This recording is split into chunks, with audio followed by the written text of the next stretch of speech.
presented a concrete plan of action, and not just a concrete plan of action, but actually something that is doable if and when they become president. I think Senator Lacson, is the one. He also the one that knows this issue the most. And actually, I also specialize on this and the legal aspects of this. We have everything in the books already. We have all the laws that are necessary. We actually have all the institutions necessary to make this work. And so I think that approach of just really doubling down on everything that we already have and doing it properly is what we need to do then. So I think the answer of Senator Lacson was the wisest and the most practical, to be honest. Professor Edmund. Well, I also agree. I think the closest, no? And when I mean the closest, medyo kulang pa din. But the closest answer to concretely address the problem of corruption is that of Senator Ping.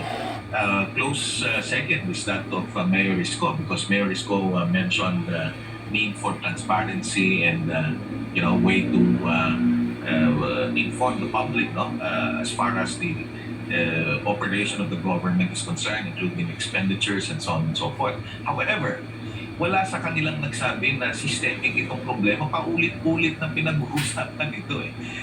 At the end of the day, and again, as Dean Tony has already mentioned, we already have so many laws, but our problem really is public institutions. We have very weak public institutions precisely because the kind of politics that we have is not a system that we can actually call, institutional and focus on processes and so on. Sa atin, it's always spoils driven. Whoever is in position is the one that dictates what is right, what can be done, what cannot be done, and so on and so forth. And so we always hear this as a sad refrain. Every election, we talk about corruption, but not one talks about how concretely we can change it by way of system.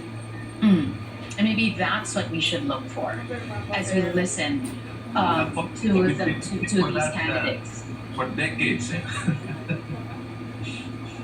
All right, so finally, before we let you go, I want to ask you, who was a better communicator in this round? I mean, as I told Dean Tony a while ago, we're still in the early days of this season. Lots of changes expected still, but for this presidential forum, who was a better communicator? Who presented himself or herself as the leader that would take us out of this COVID crisis, take us back onto the path of economic recovery? Your thoughts on these, gentlemen? Let's go with Professor Ed, and then we end with Dean Tony. Go ahead. Well, based on the answers and based on the way he explained, no? Alam mo kasi minsan when you speak of communication, it's not only the content, it's also the way it's delivered. No? So with all this criteria, I can actually give it to Senator Ping Lacson. Obviously, he prepared and knows what he's talking about. Dean Tony. I would have to agree with that, and I've always anticipated that when it comes to interviews and debates, Senator Lacson will always come out on top because she's solid. He knows his stuff. He's been there for a long time, his experience, right?